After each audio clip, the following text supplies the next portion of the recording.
Pouvoir de l'espérance. Le pasteur Eddy Michel Carpin, que nous rejoindrons dans un instant, et moi-même, sommes ravis de vous retrouver pour cette série dédiée à un thème universel et profondément humain, la peur. À travers ces épisodes, nous allons explorer comment cette émotion peut nous paralyser, mais aussi nous enseigner et nous renforcer. Alors, restez avec nous et découvrez comment transformer la peur en une force positive. Mais juste avant cela, prenons un moment de louange et que ce temps de musique soit une ouverture pour recevoir le message d'aujourd'hui.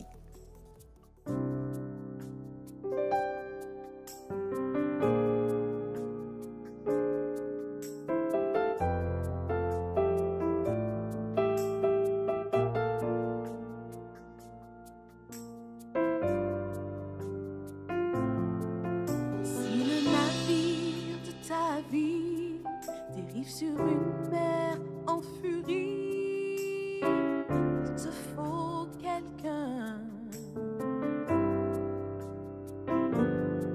Et si tu n'as pas de foyer et que tu te sens esseulé, il te faut quelqu'un. Et si la vie te semble sans personne pour partager tous ces jours de solitude où rien ne semble marcher, si tu cherches une âme sœur, quelqu'un sur qui tu peux compter, il te faut quelqu'un. Je te présente Jésus. Il est cette paix qui surpasse tout ce que tu peux comprendre. Oh, voici Jésus. Il est cet amour qui chasse toute crainte. Oh, je te présente Jésus. Il est la source à laquelle tu bois pour ne plus avoir soif. Oh, voici Jésus, mon ami. Voici Jésus.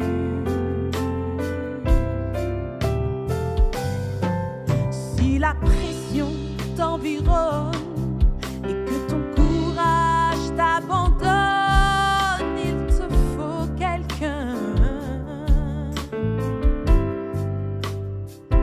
Et si tu souffres dans ta chair, que la maladie te jette à terre, il te faut quelqu'un. Toutes les fois où tu as essayé, que tu as vraiment tout donné, que tu sembles avoir échoué, souviens-toi sur la croix, il a cloué ton amertume et ton chagrin pour te rendre tous tes lendemains. Ne sais-tu pas que c'est de lui dont tu as besoin? Je te présente Jésus. Il est cette paix qui surpasse tout ce que tu peux comprendre. Oh, oui, c'est vrai. Oh, voici Jésus. Il est cet amour qui chasse toute crainte. Et je te présente Jésus. Il est la source à laquelle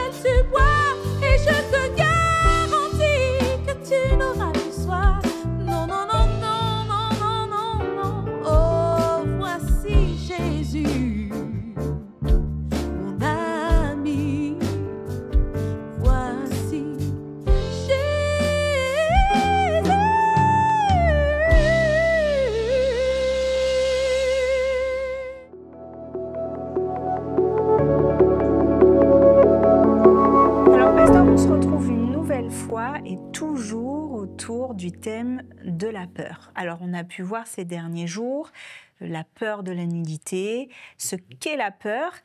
Et justement, en évoquant la peur de la nudité, on en est arrivé aussi au fait d'avoir peur de Dieu. Pourquoi on aurait peur de Dieu? Pourquoi on a peur de Dieu? Alors justement, le texte de la Genèse au chapitre 3, donc le texte biblique de Genèse chapitre 3, nous fait comprendre que lorsque l'homme et la femme ont écouté la voix du serpent, et dans la Bible, en fait, on découvre qui est finalement ce serpent qui parle. On découvre que c'est un adversaire de Dieu. On découvre que c'est un être créé par Dieu, mais qui, à un moment donné, s'est rebellé contre lui. Et cet être, eh bien, qui est d'une autre nature que la nature humaine, cet être va commencer à insinuer auprès de Adam, auprès de Ève, eh bien, des paroles qui ne sont pas véridiques concernant la personne de Dieu. Comme si Dieu, par exemple, leur cacherait un certain nombre de choses. Oui, Dieu ne veut pas que vous mangiez de ce fruit parce qu'il sait que si vous en mangez, eh bien, vos yeux vont s'ouvrir, vous connaîtrez, vous entrerez dans une autre dimension. Surtout, il leur dit également, vous ne mourrez point. Donc, à partir du moment où il met le doute, où il insinue le doute envers Dieu, ben, lorsqu'ils mangent du fruit de l'arbre qui leur avait été défendu au préalable, eh bien, là, il y a quelque chose il y a un sentiment de culpabilité, bien sûr, qui va naître. Ensuite, on va voir qu'ils vont se voir nus, on va voir ensuite qu'ils vont entendre la voix de Dieu, et à ce moment, ils vont se cacher.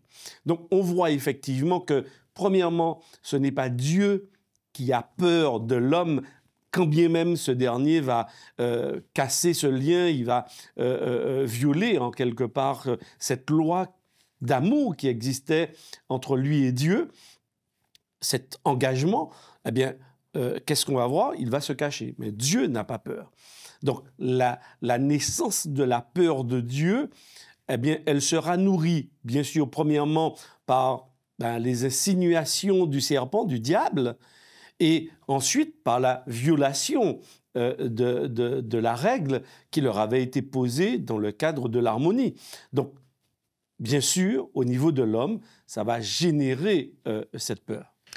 Alors, si je comprends bien ce que tu dis, oui. On a peur, et on a peur notamment de Dieu, parce qu'il y a un ennemi, et un ennemi qui nous a laissé entendre certains mensonges. Oui.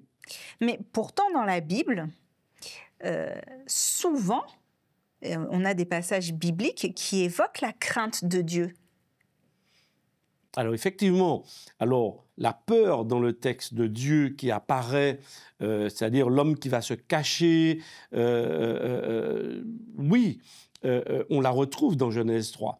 Et il y a d'autres textes, effectivement, qui nous invitent à craindre Dieu. Alors, les mots, premièrement, ne sont pas les mêmes, mais craindre dans le sens de le révérer, de le reconnaître. Donc, après Genèse 3, les auteurs et Dieu va nous inviter à retrouver cette relation avec lui. Mais pas d'avoir peur de lui. Puisque ce qui est incroyable dans Genèse 3, c'est que Dieu va quand même dans la direction de l'homme. Donc s'il va dans la direction de l'homme, ce n'est pas pour lui dire « aie peur de moi ». Non. Tout ce qu'on a insinué va générer la peur de Dieu, parce qu'en plus, ils enfreignent une règle, d'accord? Mais de l'autre côté, Dieu ne veut pas qu'ils aient peur, puisqu'ils s'approchent. Et il y a aussi dans la Bible beaucoup de citations qui nous invitent à ne pas avoir peur de Dieu, et d'ailleurs, quand Dieu s'approche de l'être humain, il lui dit « n'aie pas peur ». Donc oui, la peur de Dieu naît là, mais par contre, les autres textes qui nous invitent à craindre Dieu, ce n'est vraiment pas dans le sens de la peur, c'est dans le sens de la reconnaissance, de la prise de conscience, en fait. D'ailleurs, cette crainte, c'est une prise de conscience du qui est Dieu. Qui est Dieu? il est le Créateur. Il est aussi celui qui nous tend la main, celui qui vient à notre secours, celui qui nous sauve, celui qui nous revêt justement de ses propres mérites pour que nous n'ayons plus peur de lui. Donc, ce serait antagoniste d'ailleurs que Dieu nous invite à ne pas avoir peur et en même temps nous dise d'avoir peur de lui. En fait, c'est presque un langage qui nous rendrait fous. Alors justement, par rapport à tout ce qui se passe aujourd'hui, on va prendre le contexte social dans lequel on vit aujourd'hui aux Antilles, qui génère vraiment un climat anxiogène. Les gens ont peur de manquer de certaines choses, ont peur aussi de l'avenir et de ce qui peut se passer par rapport à ces tensions sociales. Mais tu nous dis dans la Bible qu'on a quelque part un Dieu bienveillant. Comment on peut faire? Qu'est-ce que tu pourrais dire à toutes ces personnes qui sont notamment dans ces situations qui génèrent beaucoup de peur, de crainte? Comment elles peuvent faire pour dépasser cela? Et justement, se rapprocher de Dieu, ne pas en avoir peur et les aider à prendre conscience que, eh bien, on a un Dieu bienveillant et qu'elles peuvent aussi en bénéficier et qu'il peut les aider à être en paix. Alors, le premier élément, pour moi, c'est d'accueillir Dieu tel qu'il se révèle, pas tel qu'on l'a appris, pas tel qu'on nous l'a enseigné, mais tel qu'il se révèle. Et pour moi, c'est vraiment significatif.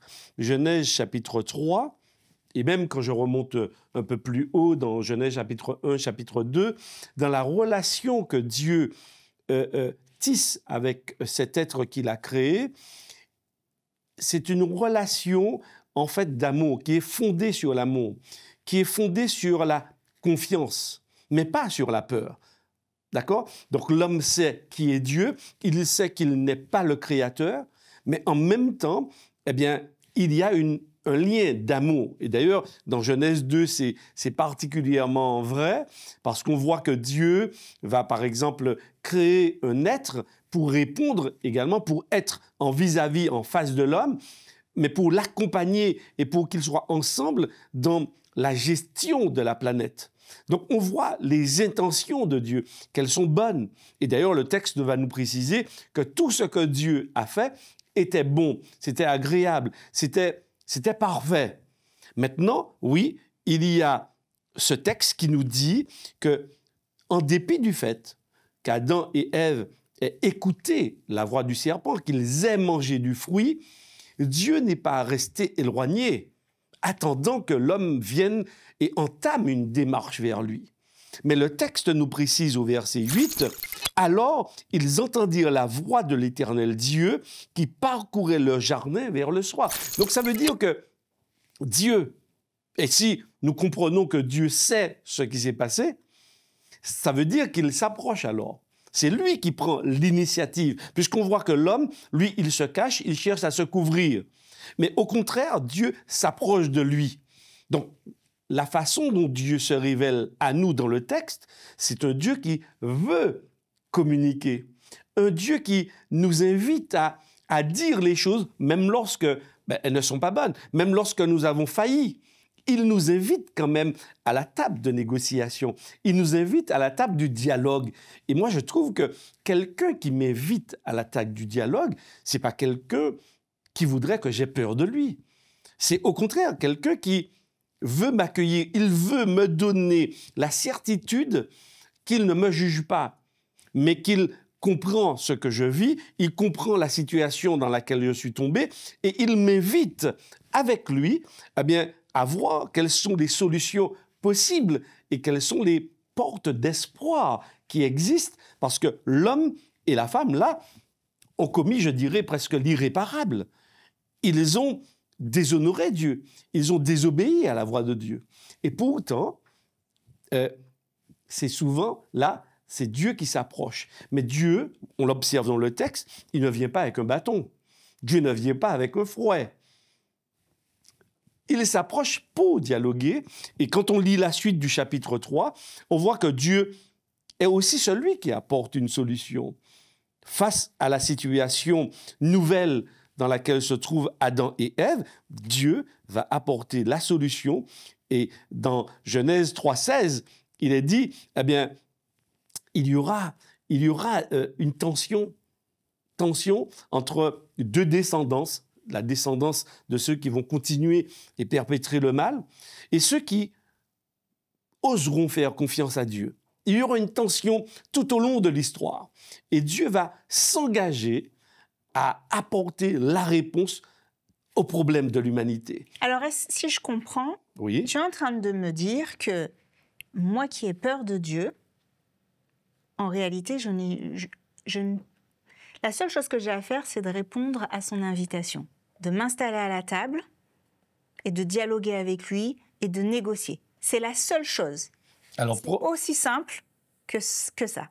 Alors oui, c'est aussi simple que cela, parce que, en fait, par exemple, lorsque j'étais petit, bon, mes parents me posaient aussi un certain nombre de règles, de fonctionnement, et quand j'enfreignais ces règles, pourquoi j'avais peur de mes parents? Parce que je sais, et j'avais déjà entendu un certain nombre de menaces, mais j'avais déjà aussi vu par rapport à mes sœurs. Donc je savais qu'il y avait derrière des punitions, je savais certainement derrière qu'il y avait des fessées. Donc ça générait la peur chez moi.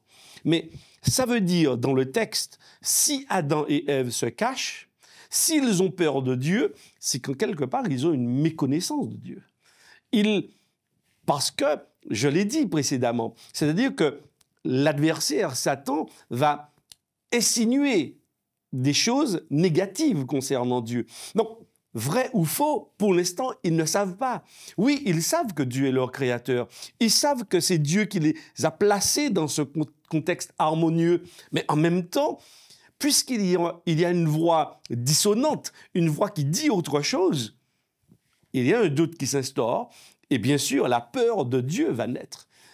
Mais j'observe dans le texte simplement que, en dépit de la peur de l'homme, Dieu va s'approcher de lui, Dieu va lui apporter également des solutions. Et plus tard dans le texte biblique, on va voir que Dieu lui-même, par exemple, je cite beaucoup l'évangile de Jean parce que c'est un évangile que j'aime beaucoup dans le Nouveau Testament. Et au chapitre 1, il nous est dit que Jésus, Dieu, Emmanuel, Dieu avec nous, d'accord, il est venu au verset 14 et la parole a été faite chair et elle a habité parmi nous, pleine de grâce et de vérité. Et nous avons contemplé sa gloire, une gloire comme la gloire du Fils unique venu du Père. C'est quand même incroyable que nous ayons, et tu as raison, Florine, souvent peur de Dieu. Dès qu'on parle de Dieu, il y a une peur. On voit peut-être aussi, au travers de certains exemples de la Bible, de l'Ancien Testament, où il y a des guerres, des morts, il y a certaines situations dans la relation avec Dieu, des hommes disparaissent, ils tombent raides morts sur le sol. Tout cela génère également la peur.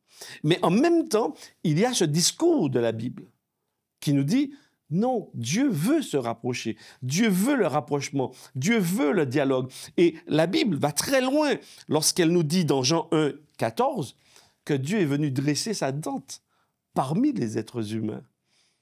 Est-ce qu'il y a une preuve plus grande pour changer peut-être notre vision de Dieu, notre regard de Dieu? Parce que c'est notre vision de Dieu qui fera qu'on aura peur de lui, ou au contraire, on va le craindre dans le sens de la révérence. On va reconnaître qui il est, on va reconnaître ce qu'il fait pour nous, ce qu'il fait de nous, et cela va nous pousser justement à l'adorer et à le reconnaître comme étant le Dieu créateur du ciel et de la terre, le Dieu créateur de l'être humain. Alors une fois de plus, pasteur, notre interprétation, notre perception nous amène à côtoyer un autre type de peur, et qui est cette fois-ci la peur de Dieu. Alors que pourtant, dans les écrits, tout nous démontre plutôt le contraire. Un Dieu bienveillant, un Dieu qui veut être proche, qui veut dialoguer, qui s'approche, qui ne nous demande pas à nous de nous approcher, au contraire, de se laisser approcher et de pouvoir échanger et de vivre une vraie relation, une relation authentique avec lui, une fois de plus, pour pouvoir dépasser, surmonter ces peurs et peut-être vivre selon les principes de la Bible et dans un monde qui peut nous malmener et qui peut nous amener à penser autre chose et justement à avoir peur de ce Dieu. Tout à fait, Florine. Et, pour revenir à un texte également que nous avons utilisé, que nous avons cité dans le livre de l'Apocalypse, au chapitre 3, verset 20, en lien aussi avec Jean 1, verset 14, on retrouve un Dieu qui se tient à la porte et qui frappe. Et le texte nous dit « Voici, je me tiens à la porte et je frappe. Si quelqu'un entend ma voix et ouvre la porte, j'entrerai chez lui, je souperai avec lui et lui avec moi. » Ça veut dire que la peur de Dieu, en fait, elle n'a pas lieu d'être. Elle n'a pas lieu d'être si effectivement j'accueille ce Dieu qui frappe, ce Dieu qui vient, qui se présente à moi. Maintenant, dans l'histoire biblique, il y a un début et une fin. Mais il ne faut pas non plus qu'on mélange les étapes dans la relation avec Dieu. Lorsqu'on s'oppose à Dieu, et lorsque, dans l'histoire, à force de s'opposer à Dieu, on a le résultat de cette rébellion contre lui. D'accord? Et dans la Bible aussi, et il ne faut pas qu'on se voile non plus la face, c'est-à-dire qu'il y a un moment où Dieu va exercer d'une autre manière son amour et sa justice, c'est-à-dire qu'à un moment donné, ce qu'il a annoncé arrivera, c'est-à-dire il y aura la destruction aussi de tous les rebelles, de tous ceux qui ont refusé d'ouvrir justement la porte de leur cœur afin que Dieu puisse venir apporter la paix, la sérénité et que la peur de Dieu puisse disparaître. La peur de Dieu, alors paradoxalement, la peur de Dieu ne peut être résolue que lorsque j'accueille Dieu dans ma vie. Et qu'elle n'est pas sa place. Parce que justement, lorsque Dieu est dans ma vie, la peur s'estompe, elle disparaît. C'est là notre espoir, Florine. Chers téléspectateurs, vous l'avez compris, Dieu se tient à votre porte. Vous avez la possibilité d'ouvrir, vous avez la possibilité de vous installer à table avec lui, de discuter, d'échanger, de vous rapprocher pour pouvoir vivre une relation authentique, dépasser vos peurs, dépasser vos craintes. Et je vous propose d'ailleurs de dépasser vos craintes pour qu'on puisse se retrouver demain, toujours sur le sujet de la peur.